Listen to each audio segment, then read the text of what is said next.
I hadn't even been to America in 2017. I had no interest in America. Well, it is the other side of the world, right?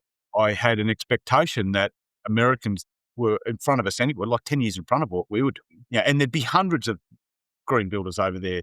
And, it's the land of franchising and partnership and licensing. So there'll be hundreds. A guy contacted us from New York and said, would you be interested in licensing the brand out? We didn't respond to the first 5 or 6 emails, and he was relentless. And like, there's no one here doing it. That can't be right. There's no one here doing anything like it. That cannot be right. The opportunity seemed too good to be true. I jumped on a plane in 2017. I think I met with 100 different professionals across the landscape, traveled all over the US, and I couldn't contain myself when I was flying back. I just said, this is an opportunity out of control. Like, the consumers that wanted green, energy efficient, healthy, sustainable homes were 10 times the quota of what Australia and New Zealand were combined, right?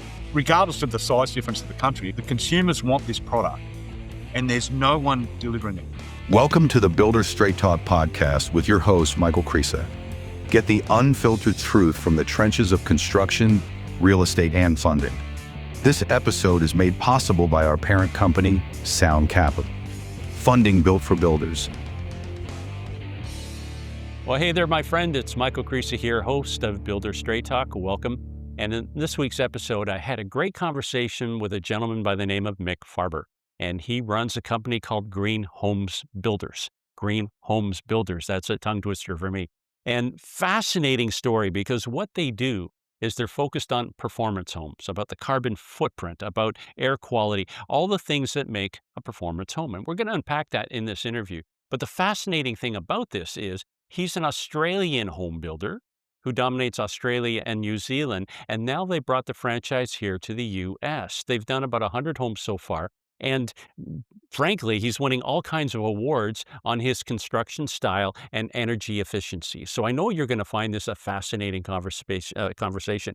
And speaking of tongue twisters, with a simple click of your mouse, what I'm asking you to do is subscribe, like, and share. One more time, subscribe, like, and share. Because to get this podcast out to more builders like you, I need your help. So again, click of the mouse, subscribe, like, and share. So without further ado, because my tongue is getting dry, sticking to the top of my mouth, let's enjoy this conversation with Mick Fabar of Green Homes Builders.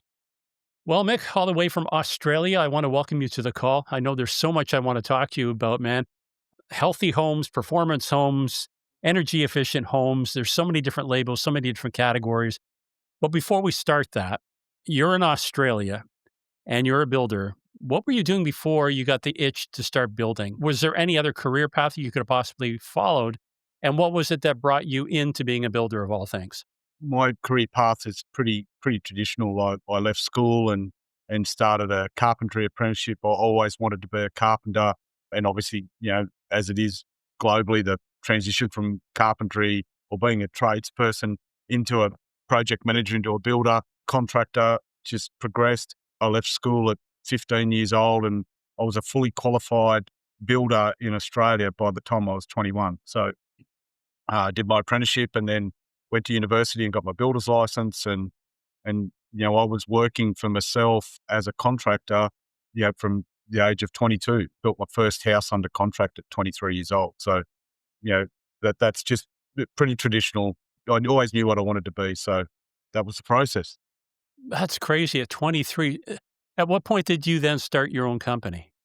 23, 22. So as soon as I got my builder's license, I started my own company and started doing smaller jobs and smaller contract works. And it was just how it was done then. I think about it now and think about the 22 and 23-year-olds now being responsible for a contract of a couple of $100,000 or more.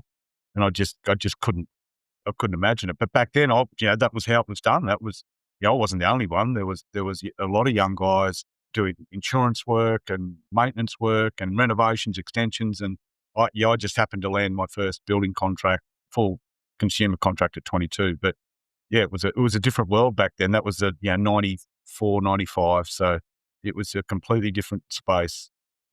It's like a Bob Dylan tune, the times are changing. Because when I look at 22-year-olds now, most of them are still in their parents' basement playing Nintendo or some kind of computer game. Forget about launching their own business or getting married or having a family, none of that stuff. So kudos to you, my friend. Now, when you say you were 22, is that when you built your first house? Yeah, under my own license, absolutely. So when I was 22, I built my first home under my license. Prior to that, I'd built quite a few homes working for other builders where I controlled the project from start to finish. But, I wasn't carrying the responsibility. I wasn't carrying the liabilities or the financial load. So at 22, though, I'd built my first home. By the age of 25, I was running a residential building company, building about, 10 projects a year at 25, 26. And again, that wasn't out of the norm. That wasn't anything special back then. It sounds really left of center today, like, oh, how could that even happen? But with insurances and logistics and business, management protocols today, you just couldn't get it done by 25, but let alone 22. But back then, that's how it worked. We worked off a notepad, order sheets, and, it'd take me a day to quote a home, and you just get out and get the job done. That's great, working from a notepad. Now they're working with an iPad and actually pouring homes 3D. So Yeah. yeah, from one pad to another. That's Mm, crazy. mm. So were you building at that time? I take it they were conventional homes. What was it, or when was it that you realized, hey, there's a better way of doing things? How did that come to be? Yeah, it's an interesting story. I lived in a regional town about uh, 2 or 3 hours west of Sydney, and which is where I grew up. And the town was exploding. And by early 2000s, I had a really strong business. There was a handful of local builders in the community, and we all had our fair share of work. Due to the location of the centre, the regional city that I lived in, it was exploding from a growth potential perspective. Early 2000s, I was probably doing about 30 projects a year, a mixture of homes and renovations and commercial work, normal builder stuff.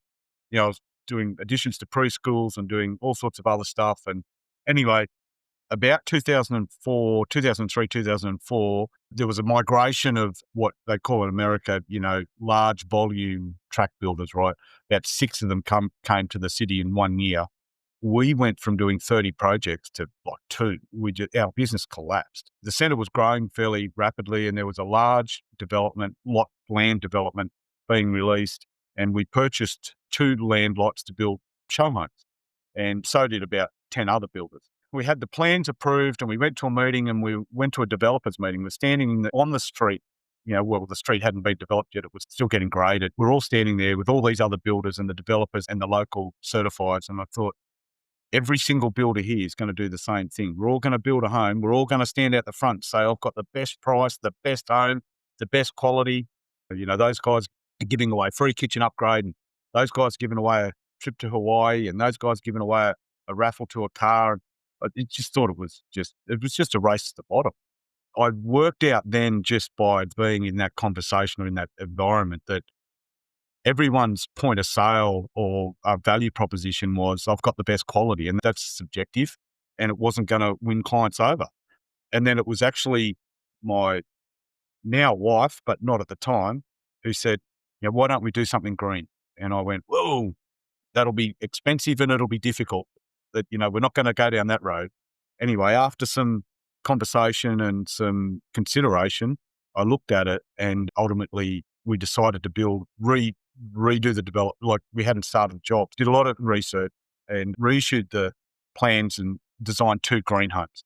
We put a family in one for 12 months and monitored all of their energy and use and water use and utility bills and temperature and all of that sort of stuff. So we had a whole heap of data, and we opened the other one as a show home, and business boomed.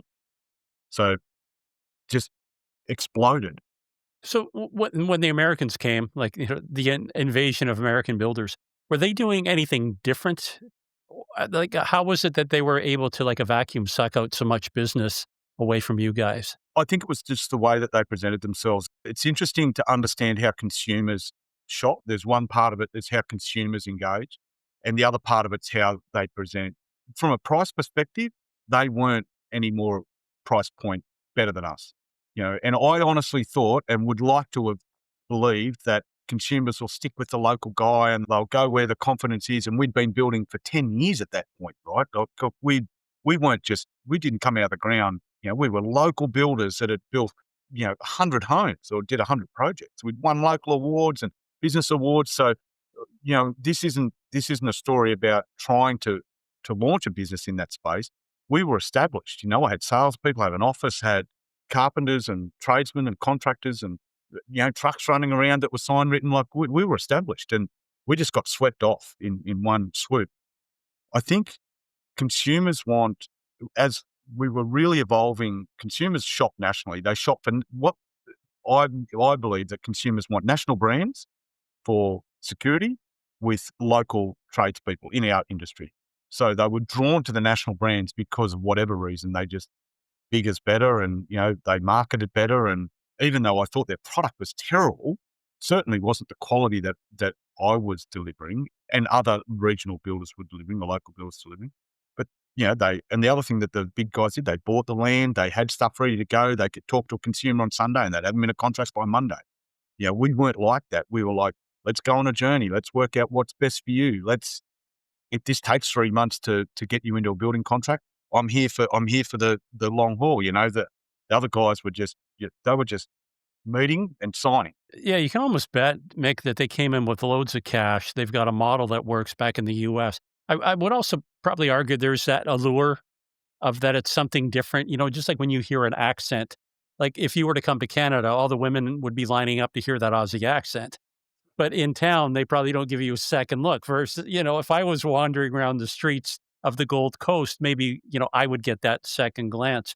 It kind of reminds me of, it was Ford versus, and I can't remember the name of the car company that was in Australia. But when Ford came, it was that rivalry back and forth. Absolutely. And, we didn't even get a chance to have a rivalry. The large builders just came in and just took over. When we pivoted and started building green, especially when we had data that our home per square foot, right, or per square meter in Australia, but per square foot, they didn't cost any more money. If we got the design right for the site and we implemented the foundational strategies that make a home energy efficient, green, sustainable, and therefore healthy and environmentally friendly, all that sort of stuff, the results were amazing. But what we were absolutely amazed with is the consumer response.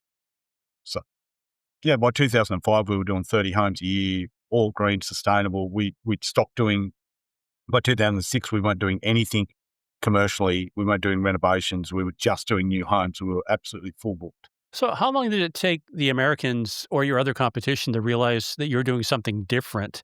And did they start copying or implementing the same thing? It's 2025. We're moving into 2026 and they still haven't done it.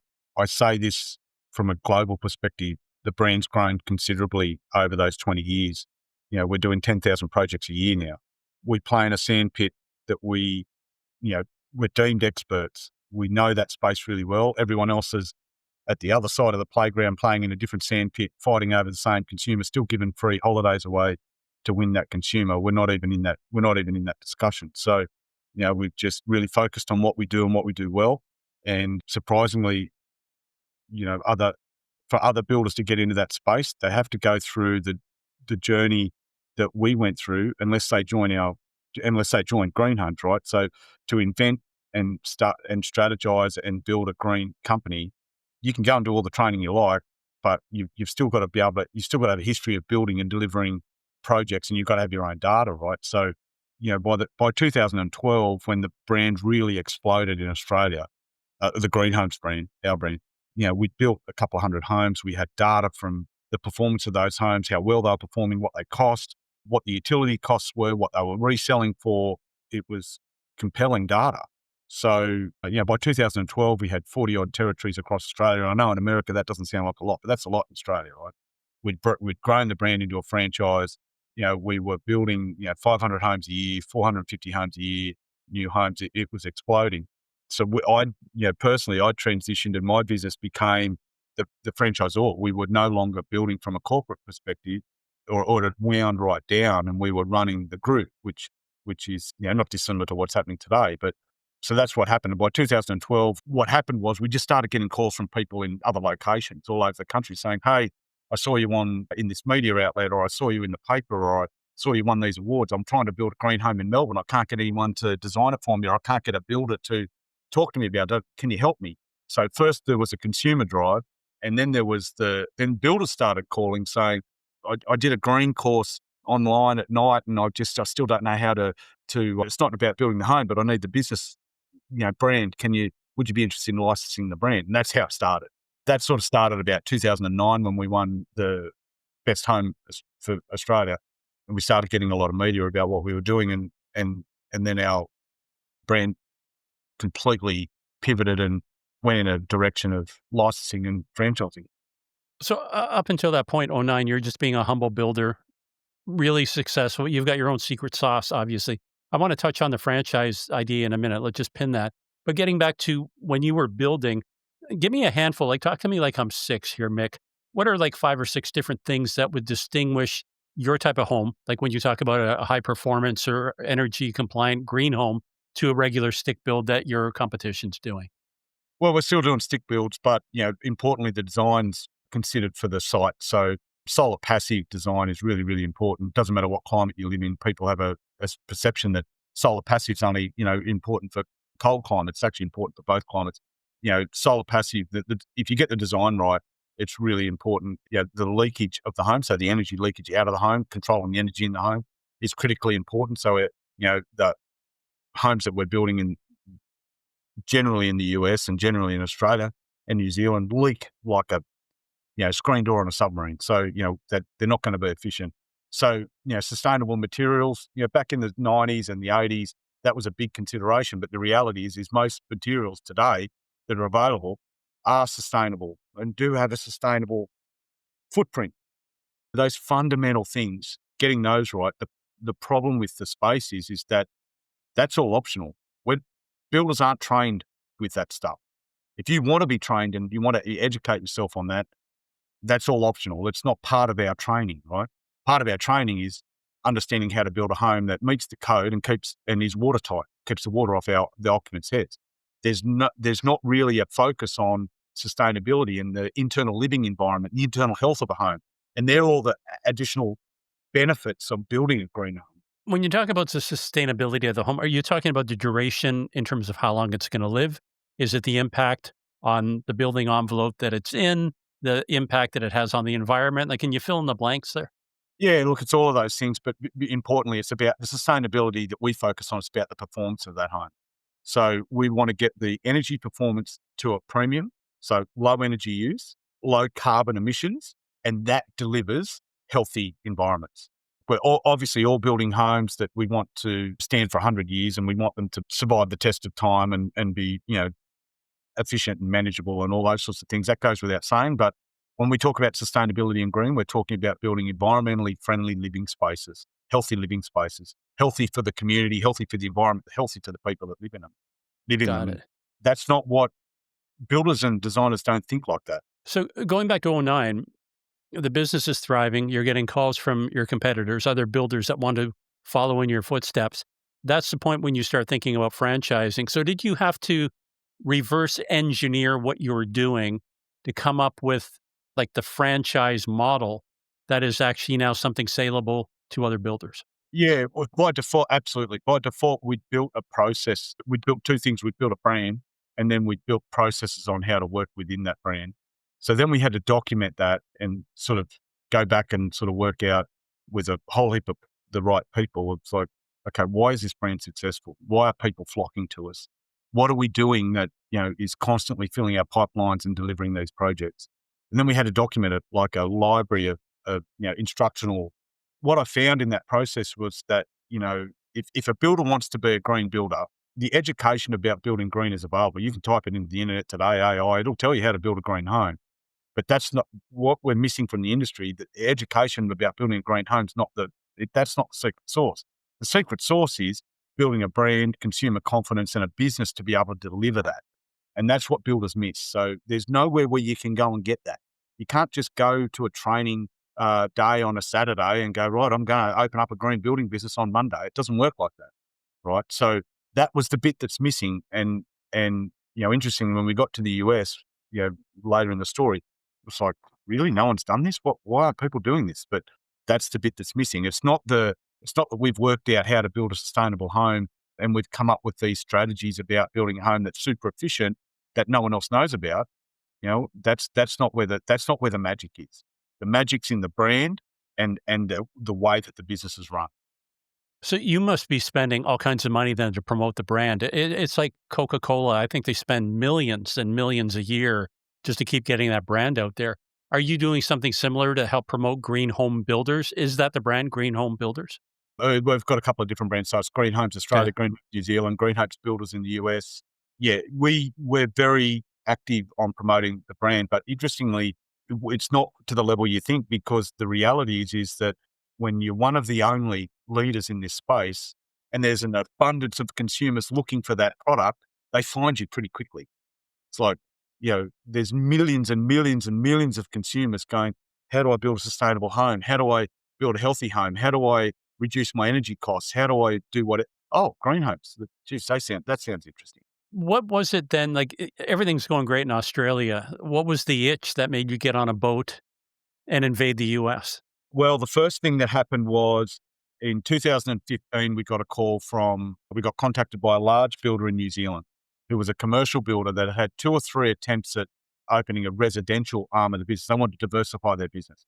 So they're a large commercial builder, 500 million turnover, which is huge for New Zealand, right? They wanted to have a strong residential brand. They had some land and they wanted to build turnkey homes, and they'd had a couple of attempts at it and it didn't play out the way they wanted. And I think that's because they were still operating under that commercial brand, well-known commercial brand. We partnered with those guys under a master brand agreement, and they opened in New Zealand in 2015, 10 years on, they're the third largest builder in New Zealand, building hundreds and hundreds of energy efficient, sustainable homes. I hadn't even been to America in 2017. I hadn't been there. I had no interest in America. It was like the other side. Well, it is the other side of the world, right? I had an expectation that Americans were in front of us anyway, like 10 years in front of what we were doing. Yeah, and there'd be hundreds of green builders over there. And, it's the land of franchising and partnership and licensing. So there'll be hundreds. A guy contacted us from New York and said, would you be interested in licensing the brand there? And I said, got to be kidding. I thought it was, we didn't respond to the first 5, 6 emails, and he was relentless and lovely man, lovely gent. And I said, look, I'm happy to share the knowledge. Just find someone over there. Like, there's no one here doing it. That can't be right. There's no one here doing anything like it. That cannot be right. We had multiple conversations and meetings just like we're having right now. Look, come over and have a look and I'll share the information with you. We met in New Zealand. He came over to a head office in Sydney and we did a tour of New Zealand, all the franchisees and a lot of them, and the house we were building. And I remember saying to him, are you guys even building like we build? Like, is this what you build? And it's exactly the same. Like, we stick frames and, it's exactly the same. Obviously not the energy stuff. Anyway, so this is 2017 and he came to Australia and spent a couple of weeks here with us. And, I was just being a good guy. I was happy to share and, he was no threat to me. He didn't want to do it without the brand. We were globally trademarked at that point under what's called a Madrid protocol. So when we trademarked and copyrighted all of our stuff, we followed a Madrid protocol, which covers 181 countries, but it didn't cover the US. So we weren't even licensed in the US. I jumped, the opportunity seemed too good to be true. I jumped on a plane in 2017. I said to the board, I'm going to go over. I'll go over for 3 weeks. I'll do it on my own. I'll do my own recon work. We paid a couple of companies to give us data on what was happening in the space, and we connected with the National Association of Home Builders. And, it's like, this can't be right. Like, there's got to be large scale green builders over there doing this stuff. Like, this can't be right. So over I went.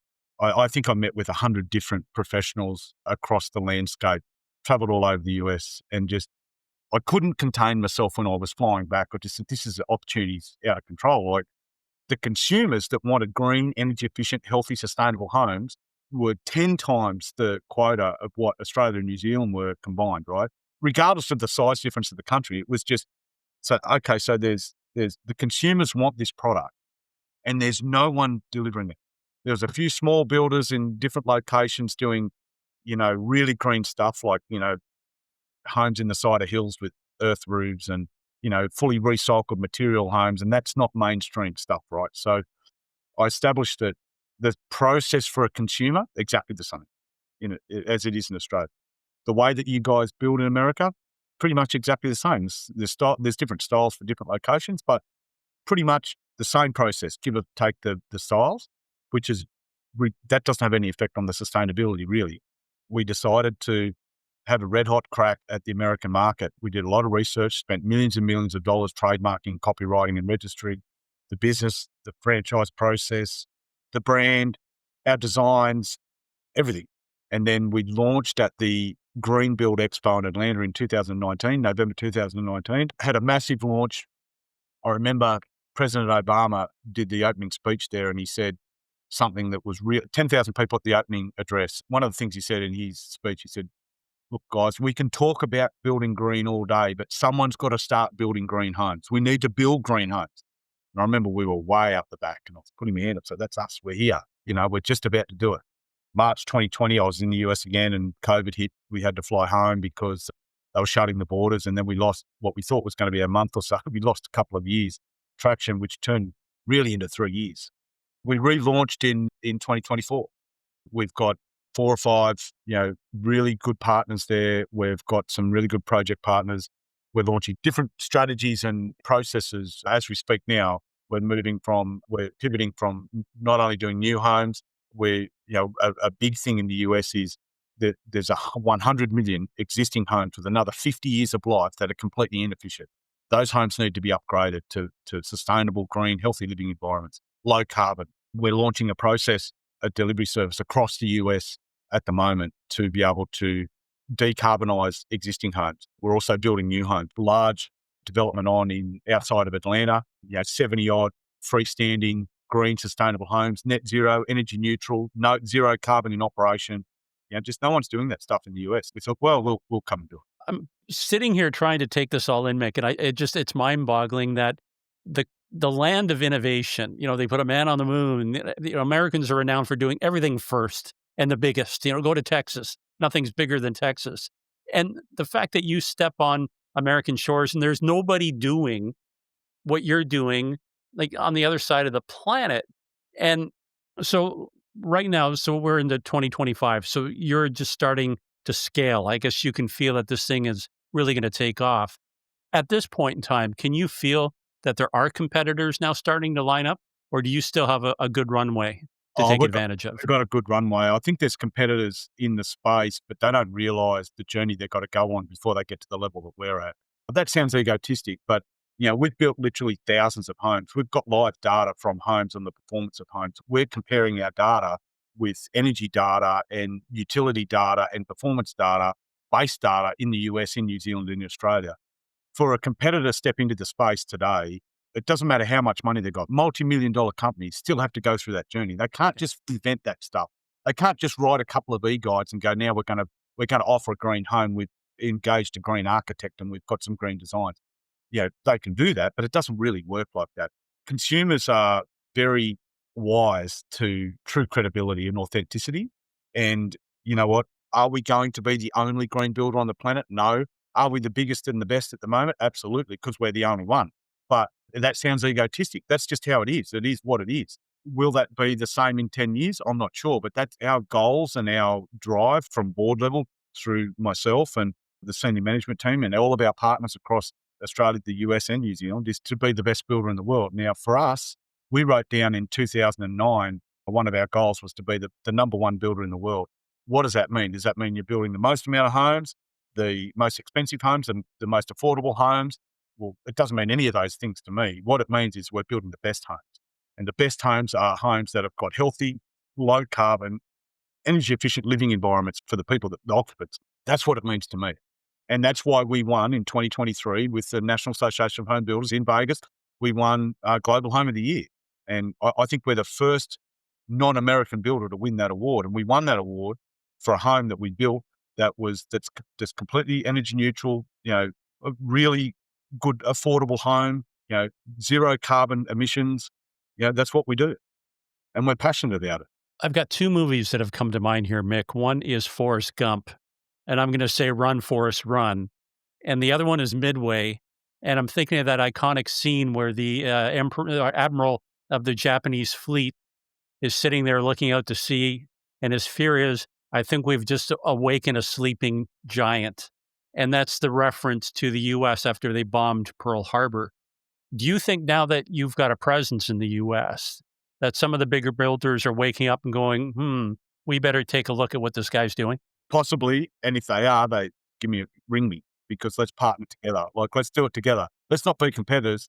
Let me help you. Let us help you take the fast road. But yeah, look, I think the market globally is big enough for multiple players, right? Whether they'll do it as well as what we do it, and in 10 years' time have the credibility that we have, who knows? I don't really care. My mission is to grow our brand into a global leader, 10, 20 times the size of what it is now. The evolution of ESG investing, from governance standpoint, focused on energy sustainability and governance and build, I firmly believe as builders, we've got a responsibility to build energy efficient, healthy homes, right? We need to be thinking about the environments that we're building and designing for our occupants, for our customers.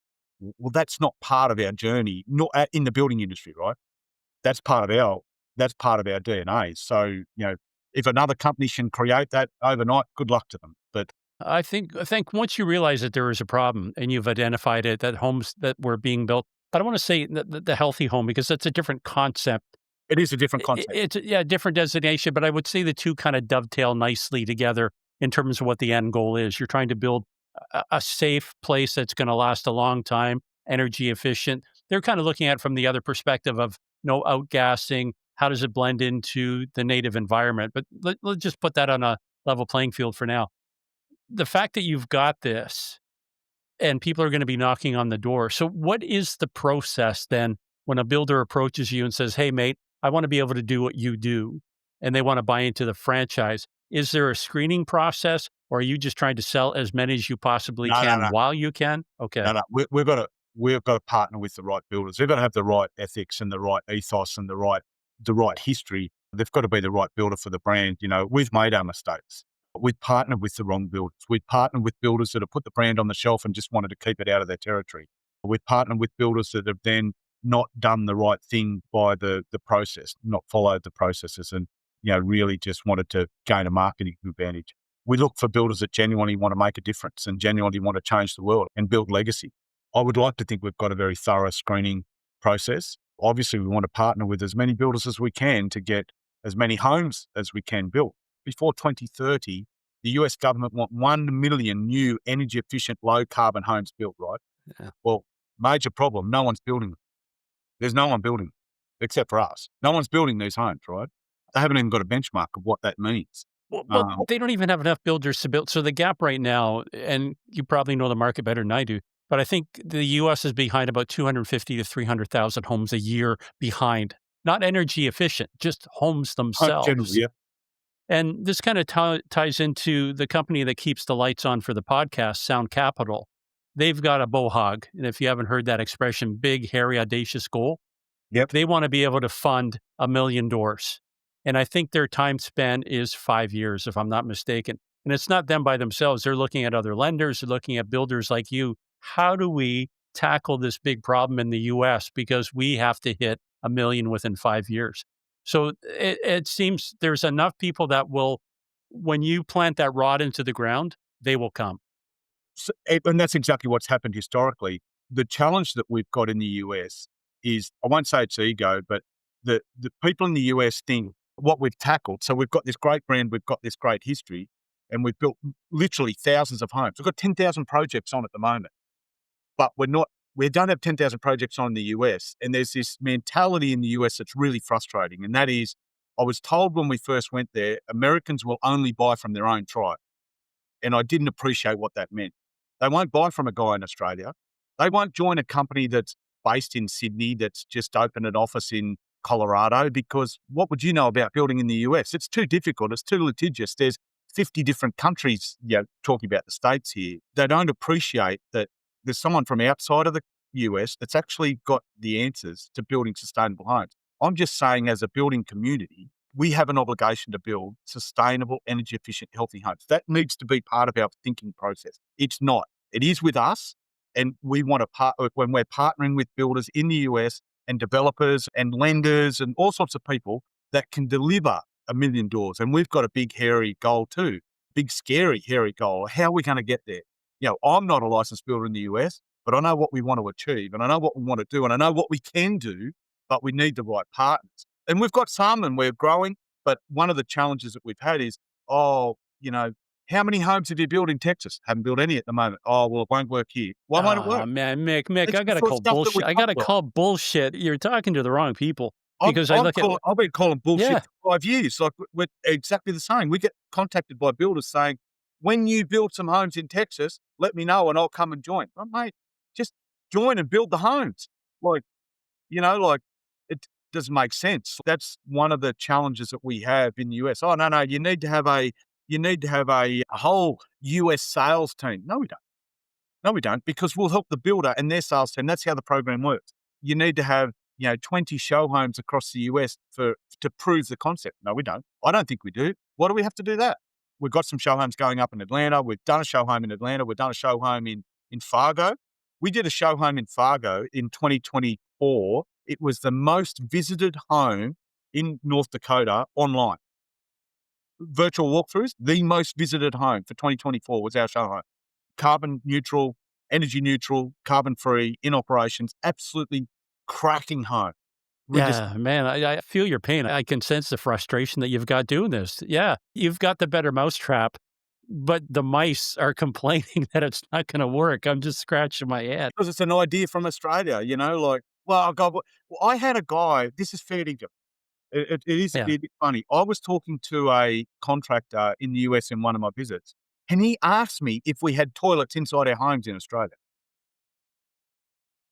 He said, I don't get so is this a culture "Really?" that is strictly within construction? Because I think of Porsche, Volvo, Absolutely. Toyota, Honda.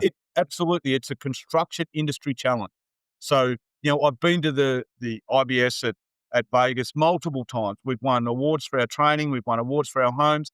I get asked the stupidest questions. Do you have toilets inside your homes in Australia? What are you talking about? Do you have attached garages? What do the homes look like in Yeah. Australia? The same as the bloody homes here, mate. Well, I would think, Mick, that's part of the carbon footprint that you're crapping in paper bags and then burning them in the Oh, backyard, right? and putting them on the veggie patch, right, on the worm farm. Yeah. The building industry is very cultural.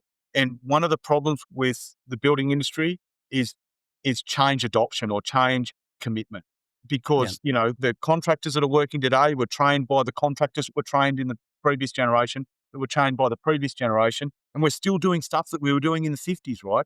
Well, that's what You need the next generation of builders is what you need to focus on, of course. right? Of course. And the other one that comes to mind right now is you got to get your ass onto a Mike Rowe podcast, not my little puppet show where I've got my mother and 3 people listening, but you got to be on Mike Rowe, and he would embrace you in a heartbeat because you're banging the drum that he would follow because you're innovative, you're bringing change, you're bringing something that's needed, and you get onto something like that, and it's going to be blasted to 4 I'll tell you, corners of the Michael, what we're U.S. bringing. We're doing all of those things, but what we're bringing is a solution.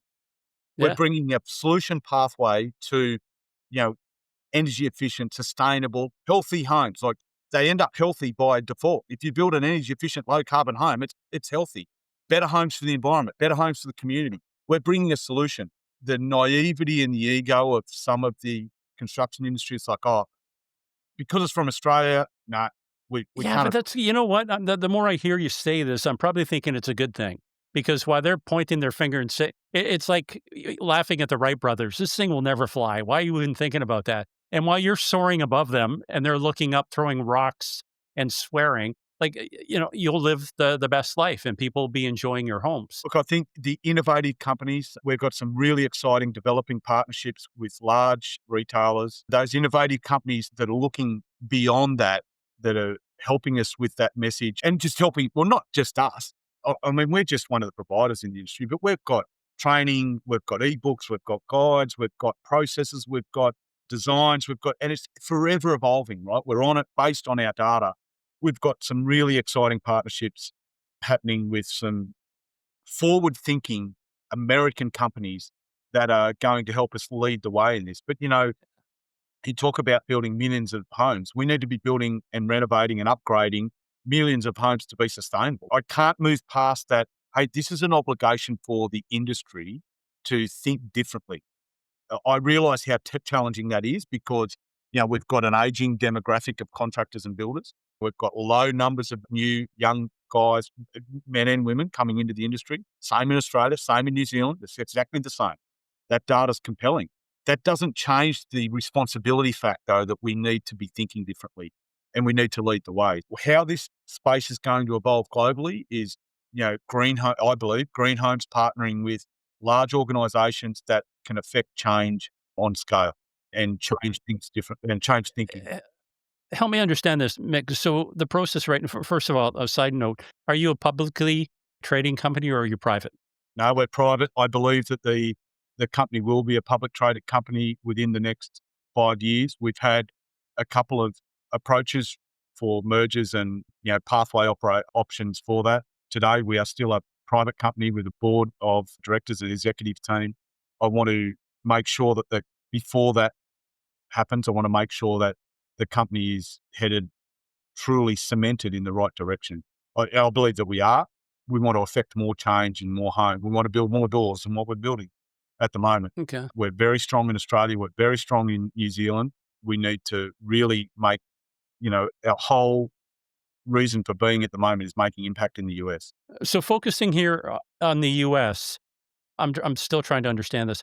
You've got the franchise. Are your company, building now in the U.S., or have you partnered with companies that are now your franchisees that are Yeah, building for you? that's right. We're building by franchisees, by franchise partners. In Australia and New Zealand, we're building from a franchise and licensee perspective and a corporate perspective. We're fully licensed. In the US, we're not a builder, we're a brand. How many homes have you done in the U.S. then so far?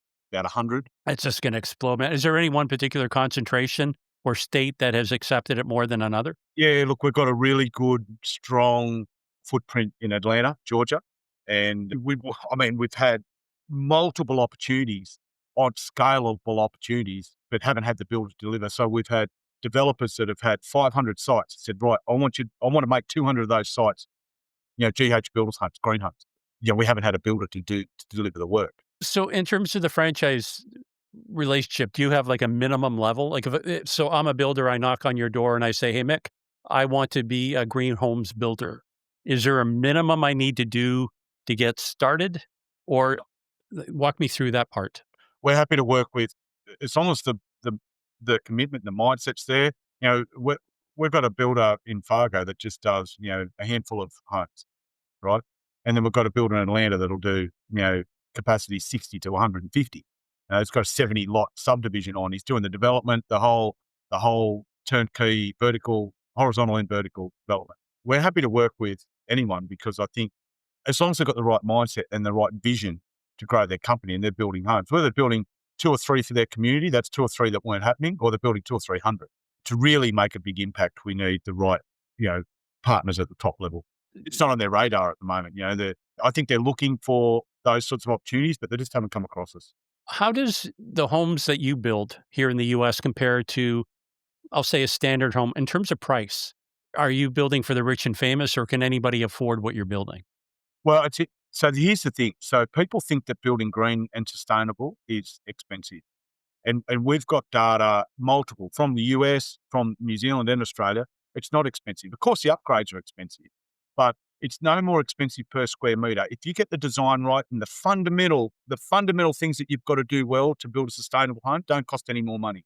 Of course, if really efficient HVAC system, they cost more money. Really, really efficient, appliances cost more money. But as a baseline, does not increase the cost. You can build an affordable, energy efficient, sustainable home every day of the week. And that's what people, they I know that people think, oh, that's bullshit. Let's call it bullshit, right? That's bullshit. No, it's not. We're doing it every single day. We're building affordable homes and in Australia and New Zealand, and we're building high level stuff for the, let's call them the rich and famous. We're doing that as well. I believe that the energy affordable green homes can be anywhere from first home buyers right through to the top end. And it should be. I'm not gonna call bullshit because I know you'll beat the shit out of me after. But what I will say is when I've spoken to the guys that are doing the healthy homes, they are building for the rich and famous because the materials that they're using right now are not affordable yet. And I look at it like the flat screen TV. When that first came out, 1 in maybe 50 were actually manufactured properly. Like that's how many they had to throw away until they got it right. But you had a segment of the market, rich and famous, that would say, "Hey, I want one," and they were willing to spend the $10 or $15,000 for a TV. But now that they've got economies of scale, like you get a flat screen TV when you order a burger at McDonald's. When I think of what you're doing, it's completely different. It's Completely just a different. perception problem. So, for example, when you're talking about products that are not used on scale, they're going to be more expensive. In our homes, in our green homes, you don't have to use exclusive, unique products, right? You can use everyday products that are available at Lowe's or Home Depot, right? We don't need to use because it's about the design, the leakage, the envelope sealing, the orientation, the window placement, the thermal mass, the passive design. That doesn't cost any more money. That just takes time to Well, it's work good planning because you're doing that on the great onset. money. Yeah. That's exactly what it is. Yeah. It doesn't cost any more money. And you can actually value engineer that stuff, right? Say, well, here's my budget. Let's value engineer it to make sure that you get the best possible sustainable home for that budget. Oh, I want to have a, stone benchtop or polished stone floors, or I want to have an appliance upgrade. Sure, that's going to cost more money, but that doesn't necessarily improve the sustainability. Our focus is different. Our focus is let's design and build a home at its core that is an energy performing, well-performing home. The upgrades, yeah, whatever. They cost more money. That you want them, you don't want them, that's fine. But at its core, we've got to be building and designing better homes. Is there an upcharge for having indoor toilets? In Australia, surprisingly, most of our homes, all of our homes have got indoor toilets. And we have been like that for about 100 years. We don't have kangaroos tied up to the front fence. We have garages where we park our cars attached to our homes, just like they do in America. Yeah. My friend, I can tease you because I know I can run faster scared than you can angry. So I don't mind poking the bear a little bit. But again, I'm trying to digest this, and I'm just overwhelmed because I would think, the happy guru states, California, where they're wearing sandals and everything's about going green. I guess the next logical one would be Arizona, Sedona, and these areas. I would figure they'd be ringing you 24/7 to say, please come here and build your better home. I'm sharing your frustration because it seems to me a no-brainer. So you've got, and actually the other part of the equation, some of the builders that I've interviewed when '08 hit, 2008, when the recession hit, and they were holding on by their fingernails. How do we adapt to this marketplace? Well, they weren't building, they pivoted and they were doing renovations. They were doing improvements. They were doing fix and flips. And that got them through the recession, and they came through the other side with now another funnel, if you will, to their business model, right? So it's another revenue stream. You've got both. You've got the unique home, and at the same time, you've got a marketplace of millions and millions of homes that can be updated. So again, to me, it's like, if I were a builder, I'd be banging on your door, mate. The government is saying to meet the climate agreement, it's same as Australia and New Zealand and other first world countries, Canada. The biggest non-performance or issue with carbon in our universe comes from our homes. Collectively, we need to tackle that, right? Well, someone's got to do the work. We've got that sorted. Now we just need the companies to go and do the work. We've got the process. We've got the modeling. We've got the packages. We understand how to take an existing home and make it energy efficient. We understand how to design and build a new home and make it energy efficient, low carbon. We know that. Now we just need the partners. And back to a point where, they should be ringing us 24/7. I'm waiting for the calls, man. No, we're not spending, we don't have $1 million budget to spend on advertising trying to educate the US.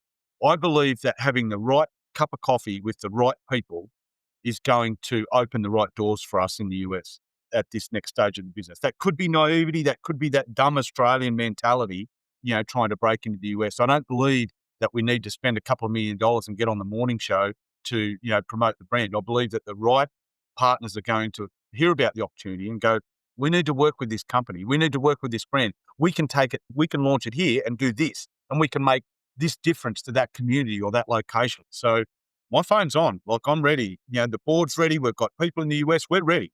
We just got to find the right people on scale. Yeah. Well, once we're done this interview, my friend, I've got 4 or 5 people that we're going to be introducing you to because this has to get out there. It just has to. I'm getting it now. It's not about unique materials. It's about starting out at the beginning, how you're going to formulate that home, the type of construction that you're going to be doing. So it's all about that. Totally get it. When you bring that to America, are you running into any problems with state, municipal regulations? Like, is what you're doing in any way not conforming to what they want you to be doing? We haven't to date. I'm expecting that that may happen, and we'll tackle that when it happens. But let me tell you what happened in Atlanta when we put a subdivision together of 70 plus green, energy efficient, neutral homes. The local council and municipality they just went, we're going to support this. We did a joint venture with them. Like, we need to get this happening. Once they saw the carbon report data, the energy efficient data, the designs, they've gone, oh, well, literally, they're great looking homes. They look like normal homes. Here's the performance data. Why are we not doing this? We're going to join with you. And we've done a joint venture there. One of the things that's really important to understand is that you can't build the same home in Arizona and Canada or Washington State or New York. You can't build the same home, right? Those two homes have to be different. They can be similar, but they have to be different because of the climate, right? There's 8 climate zones in the US, and we've got about 50 or 60 designs that have been modelled for each of the climate zones. And with each of the modelling, there's slight amendments and changes and orientation changes to make that home efficient. You can't build exactly the same home in one state, in a warm state, and build the same home in a cool state and expect it to perform. It won't perform. But that's where the thinking needs to change. If we have designs that are adaptable and suitable to those climate zones and processes to make those homes energy efficient, and we break down the barriers of, hey, this isn't expensive. We've just got to apply these principles, foundational principles. The whole game changes, right? The whole game changes. That's what we're on about. And that's what this brand does. And we've got 20 years of experience of doing it. It seems like those to me, and again, talk to me like I'm 6 here, Mick, but those to me seem like the barriers. Number one, as a builder that doesn't know, I would think, oh man, this is just too hard to do. It's going to cost way more. And then my guys aren't qualified to do all this extra stuff, learning new techniques. But it's not that that's true. It's just the perception that they have before they've actually opened a box to see, oh, this is a really cool toy that I can play with. And we can do a lot of great things with it. Michael. That's exactly it. Not only that, there are, we've got the training and we've got the education and the assistance to help people understand. I'll tell you an interesting thing. I don't think out of all of our partners globally, I don't think anyone really came to us and said, I want to join Green Homes as a builder because I want to save the planet. I don't think anyone did that.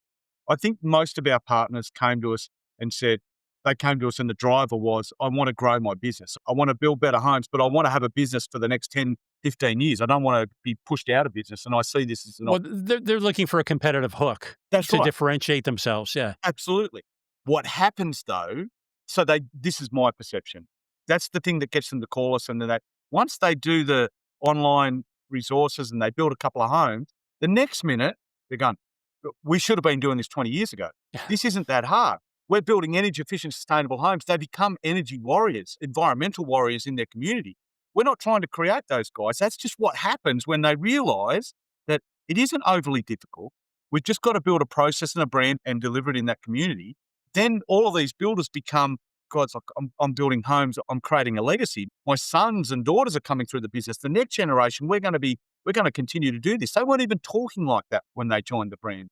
I don't want that to sound egotistic. That's the reality of what's happening, is that we've got builders that are being reinvigorated in the industry because they're building better homes. We've got consumers that are going, I'm actually getting a better product. I'm not really paying any more money, and I'm happy to pay more money. There's the other data. People are happy to pay for a sustainable outcome. But regardless of what the price point is, we're delivering better outcomes for our consumers and our clients. And in turn, that's better for those communities, better for them, better for the communities, better for the environment, better for the cities. And I think it's a really important mind shift that we're trying to push here. But again, we need the big companies to make that mind shift. Or you need the consumers who start to, because everything happens with the wallet. That's where it starts. They're already there. Let me tell you how I described it after when I came back from my trip to America. I said, okay, what we've got, I said to the board, I did a presentation. I said, we've got a football field and we've got up one end of the football field, we've got millions of consumers that want energy efficient, sustainable, healthy homes. At the other end of the football field, we've got manufacturers glazing, HVAC, material providers. 2024, 2025, there's an abundance of companies that are built, appliance providers and manufacturers. They're all doing something sustainably, obviously at different levels, and different commitment levels, but they're committed. Most global companies and providers are already on that train. The other side of the football field, on the side, we've got councils and code compliance and government, federal government in the US and local governments and state governments saying, we want energy efficient, sustainable, low carbon homes, right? There's a whole act, Carbon Reduction Act, 2022, August 2022, that was brought in to help facilitate this. We've got tax incentives, we've got green loan incentives, we've got all these financial incentives, right? The only person that can make it happen, and I'm getting a bit excited because I get passionate about it, is the builder. Without the builder, none of that happens. The builder's the guy that pulls it together. The builder's the guy that connects the consumer can't buy double glazed windows and build a new home.